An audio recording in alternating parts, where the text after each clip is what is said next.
Well, we've been working with Taiwan's Ministry of Education and Taiwan Representative Office now for well over 20 years, maybe more like close to 30 years now.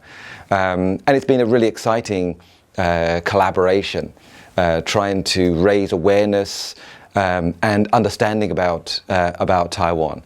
And I would say that interest in Taiwan in the UK is higher than ever. We find that with the numbers of students that are taking our courses on Taiwan. And the kind of things that interest them also have changed over time. In the early days, there was a lot of interest in things like Taiwan's economic miracle, Taiwan's political miracle, its democratization. And then over time, other issues have kind of caught students' attention, things like Taiwanese civil society, the social movements, the rising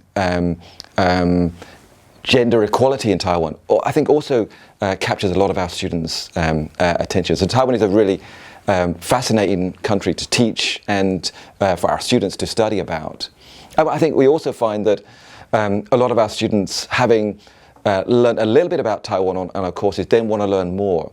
So some go on to work in Taiwan. So for example, we have students who are now working in the Taiwanese media, for example, in Taiwan Plus. Some of our students have gone on to do further research on Taiwan at the master level or the PhD level, including some that have stayed at SOAS to do their PhDs on Taiwan, and then some that have gone to other universities. So for example, one of my MA Taiwan Studies graduates went on to do a PhD at National Sun Yat-sen University in Kaohsiung, looking at Taiwan indigenous topics, which again is a topic that I think many of our students have been interested in.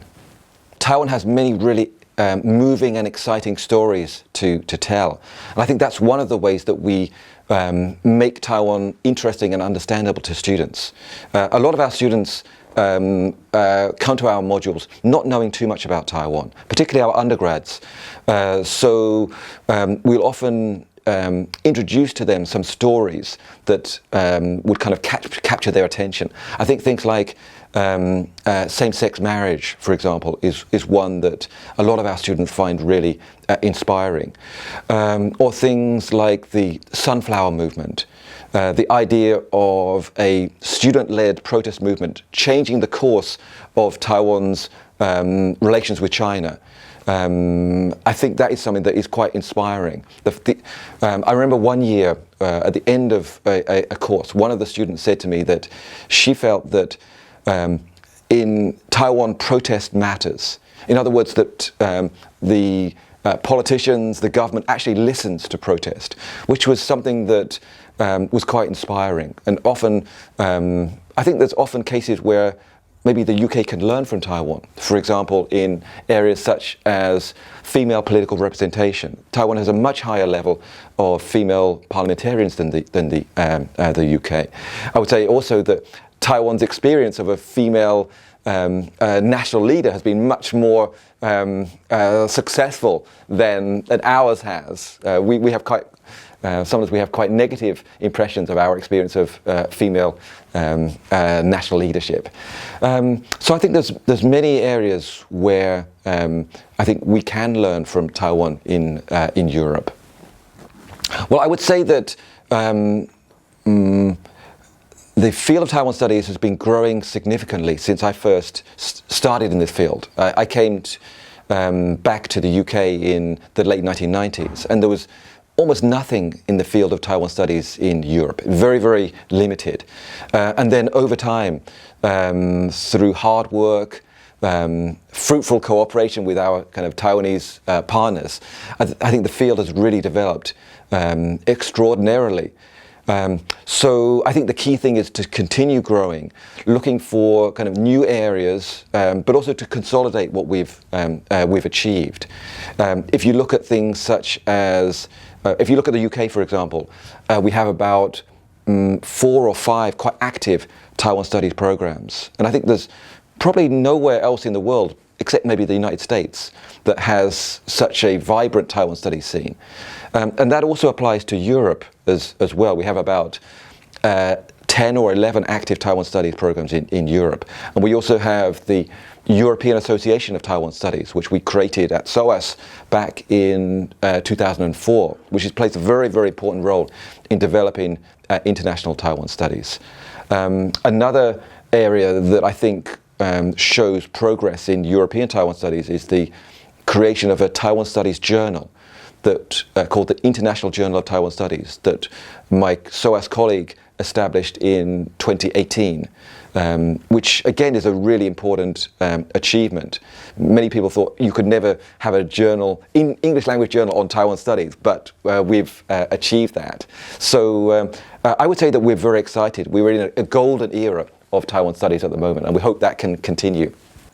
I think there's a number of reasons why what we are doing is important. Most Taiwan Studies programs in the world just focus on things like running academic events and maybe a bit on publications. But one of the things that makes the SOAS Taiwan Studies program different is this focus on teaching. And we believe that is really important because you can go into much more depth in terms of a teaching program. Often students will then want to go on, learn more, and then follow up and do something in their career related to Taiwan. So we feel that the teaching side leads to a more kind of a deeper impact on our students. And I think it's a lifelong impact. It's not just taking a course for one term. It's something that's going to live with the students for the whole of their careers and lives, we hope. And sometimes we even have, I think we have to find different ways of attracting students' interests, and some of them are these kind of inspiring stories, and sometimes it's comparisons. I think often when you put Taiwan in a comparative context, it often attracts students. It makes Taiwan look more interesting. For example, we do a lot of comparison of Taiwan with other East Asian countries, such as South Korea or Japan. And that also captures people who are originally interested in, let's say, South Korea, and then find, okay, Taiwan is interesting if I look at it comparatively. For example, in things like gender equality. Why is Taiwan much more equal than South Korea or Japan? What is the ingredient or magic ingredient that Taiwan has? That kind of puzzle. I think it's really important to frame these kind of issues in terms of puzzles, and then you can attract students' attention. Well, I think there's definitely a lot of scope to increase the kind of coverage of topics that we cover. I think that is always a challenge. It's not always easy to do. Internationally, a lot of Taiwan Studies teaching programs or courses have been established, but a lot of them have been short-lived. Maybe because they've lost funding, not enough students, or someone retired. But I think the thing that I really love about our program is that we've been able to maintain it since 2000, and then gradually increase the scale and to consolidate the program. And I think a key ingredient of that success is a really wonderful collaborative working relationship with my colleagues at the Ministry of Education.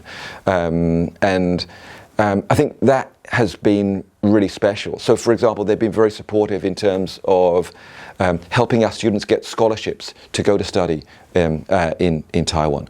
Often that experience of studying and then getting a Taiwanese scholarship to actually really visit Taiwan.